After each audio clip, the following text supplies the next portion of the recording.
France ने Israel और Netanyahu को जो चोट दिया है, जो झटका दिया है, उससे फिलिस्तीन के लोगों की एक बड़ी जीत है दोस्तों। जी हाँ, आदाब, नमस्कार, जय हिंद दोस्तों। फ्रांस की तरफ से एक ऐसा फैसला सुना दिया गया है जिससे नेतन्याहू सरकार पूरी तरीके से छटपटा गई है और तो और अमेरिका भी छटपटाने लगा है, क्योंकि फ्रांस से ना अमेरिका ऐसी उम्मीद कर रहा था और ना ही इजराइल ऐसी उम्मीद कर रहा था कि यूरोपियन कंट्री फ्रांस इजराइल के खिलाफ हो जाएगा, अमेरिका के खिलाफ हो जाएगा और गाजा के हक में इतनी बड़ी चीज कर डालेगा, इतना बड़ा समर्थन, इतना बड़ा सपोर्ट कर देगा कि गाजा में 60,000 मासूमों के जान जाने के बाद थोड़ा सा मरहम उनके जख्मों पर लगता हुआ दिखाई दिया जा रहा है। जी हाँ दोस्तों, थोड़ा सा ही मरहम लगा है, क्योंकि 60,000 लोगों की जानें जा चुकी है इस जंग में। इजराइल के जरिए, IDF के जरिए 60,000 से ज़्यादा फिलिस्तीनी लोगों को ख़त्म कर दिया गया है। जंग के दौरान फिलिस्तीन के लोगों का क्या हाल हुआ है, गजा पट्टी के अंदर क्या हुआ है, ये दुनिया में हर कोई जानता है।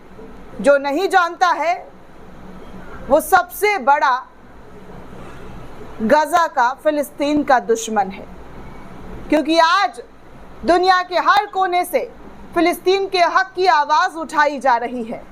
और जो काम यूरोपियन कंट्री को पहले करना चाहिए था, जो काम तमाम मुल्कों को पहले करना चाहिए था, जो काम इस्लामिक कंट्री को करना चाहिए था, वो काम यूरोपियन देश फ्रांस के ज़रिए किया गया है।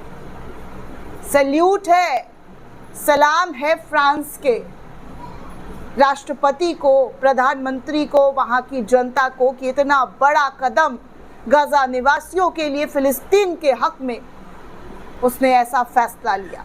दरअसल दोस्तों, इजराइल को इस वक्त तगड़ा झटका फ्रांस के जरिए दे दिया गया है। सबसे बड़े यूरोपियन देश ने फिलिस्तीन को मान्यता देने का ऐलान कर दिया है। नेतन्याहू सरकार पूरी तरीके से आग बबूला हो गए हैं, आग बबूला। जी हाँ, एकदम कांपने लगे हैं कि आखिर फिलिस्तीन के लिए ऐसा कैसे कोई देश कर सकता है, वो भी यूरोपियन कंट्री के जरिए। ऐसा फैसला सुनकर नेतन्याहू आपा खो बैठे हैं। दरअसल दोस्तों, खबर ये आई है कि यूरोप देश, जी हाँ, यूरोपीय कंट्री फ्रांस अब फिलिस्तीन को एक देश के रूप में मान्यता देने जा रहा है। फ्रांस के राष्ट्रपति इमैनुअल मैक्रों ने गुरुवार 24 जुलाई को कहा है कि उनका देश फिलिस्तीन को एक आज़ाद देश के रूप में मान्यता देने वाला है। वहीं फ्रांस के इस कदम पर इजराइल भड़क गया है।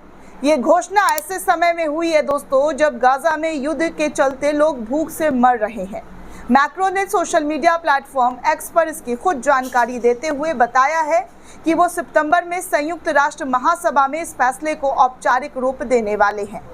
आज सबसे ज़रूरी बात यह है कि गाजा में युद्ध रुके और नागरिक आबादी को बचाया जाए। फ्रांसीसी राष्ट्रपति ने शांति को ज़रूरी बताते हुए ये कदम उठाया है। तत्काल युद्ध विराम होना चाहिए, सभी बंधकों की रिहाई होनी चाहिए और गाजा के लोगों को भारी मानवीय सहायता देनी चाहिए। इस तरीके की मांग फ्रांस के जरिए कर दी गई है। हमास का डिमोनेटाइजेशन, गाजा को सुरक्षित और पुनर्निर्माण करना भी आवश्यक है। अंततः फिलिस्तीन राज्य का निर्माण, उसकी व्यवहार्यता सुनिश्चित करना और उसके विसैन्यकरण को स्वीकार करके और इजराइल को पूर्ण मान्यता देकर उसे मध्य पूर्व में सभी सुरक्षा में योगदान करने को सक्षम बनाना आवश्यक है। इस तरीके की बात फ्रांस के जरिए कही गई है। मैक्रो ने 7 अक्टूबर 2023 को हमास के हमले के बाद इजराइल को समर्थन दिया था और वो अक्सर यहूदी विरोधी भावना के खिलाफ बोलते रहे, लेकिन गाजा में इजराइल के युद्ध को लेकर अब उनकी चिंता बढ़ती जा रही है। हाल ही के महीनों में गाजा की घटनाओं को देखते हुए मैक्रो अब खुलकर युद्ध रोकने के लिए इजराइल पर दबाव बना रहे हैं।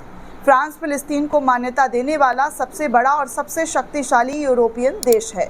फ्रांस में यूरोप की सबसे बड़ी यहूदी आबादी है और पश्चिमी यूरोप की सबसे बड़ी मुस्लिम आबादी भी यहीं पर है। अब इसी बीच फिलिस्तीन को मान्यता देने के कदम पर इजराइल भड़क कर लाल हो गया है।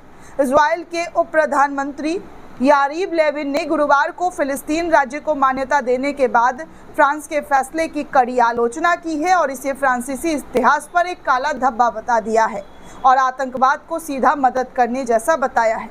लेकिन इजराइल के न्याय मंत्री, जी हाँ, लेविन इजराइल के न्याय मंत्री भी हैं, उन्होंने कहा कि फ्रांस के शर्मनाक फैसले का मतलब है कि अब पश्चिमी तट पर इजरायली संप्रभुता लागू करने का समय आ गया है, जिस पर इजराइल ने 1967 से कब्जा कर रखा है।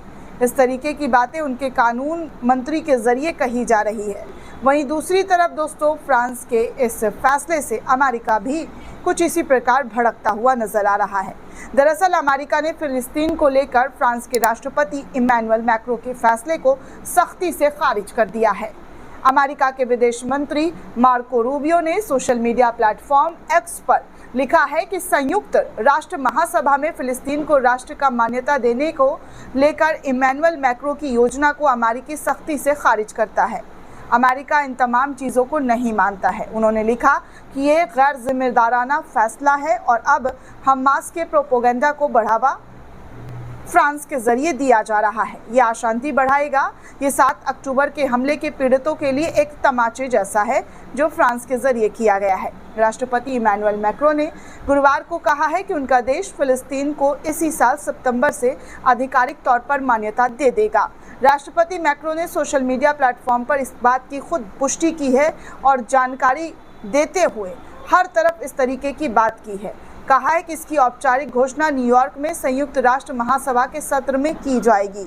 फिलिस्तीनी अधिकारियों ने मैक्रों के फैसले का स्वागत किया है, लेकिन इजराइल के प्रधानमंत्री, अमेरिका के राष्ट्रपति इस बात को लेकर कुछ ज़्यादा ही खफा और नाराज़ दिखाई दे रहे हैं। जो फिलिस्तीन के हक को लेकर उनकी जो मंशा है वो यहाँ पर साफ तौर पर झलक रही है। दोस्तों, गाज़ा के लोगों के साथ फिलिस्तीन में जो हो रहा है वो आप सभी को मालूम है किस हद तक बर्बरता उनके साथ किया जा रहा है। अब ऐसे में फ्रांस के ज़रिए ये कदम बेहद सराहनीय है और इस कदम को लेकर हर कोई उनकी तारीफ़ कर रहा है। जो न्याय के प्रति, शांति के प्रति बात करने वाले लोग हैं वो तो इसे अच्छा कदम उठाने वाला बात कर रहे हैं, लेकिन जिनको लगता है कि अन्याय हो रहा है वो उनके बारे में क्या ही कहा जा सकता है दोस्तों, क्योंकि लोगों की जान से बढ़कर कुछ नहीं हो सकता है। और जिस तरीके से लोगों की जान इजराइल के ज़रिए, IDF के ज़रिए फ़िलिस्तीन के अंदर लिया जा रहा है, इसको लेकर इजराइल भले ही मुंह मोड़ ले, अमेरिका भले ही मुंह मोड़ ले, लेकिन हकीकत कोई नहीं बदल सकता है कि अमेरिका और इजराइल का भारी तादाद में विरोध हो रहा है। खुद इजराइल के नागरिक, अमेरिका के नागरिक सड़कों पर निकलकर अपनी अपनी सरकार का जमकर विरोध प्रदर्शन कर रहे हैं। दोस्तों, इस पूरे रिपोर्ट को लेकर आप क्या सोचते हैं, आपकी क्या प्रतिक्रिया है, हमें कमेंट करके ज़रूर बताइएगा। साथ ही साथ चैनल को ज़्यादा से ज़्यादा लाइक, शेयर और सब्सक्राइब करना बिल्कुल भी ना भूलें। शुक्रिया दोस्तों।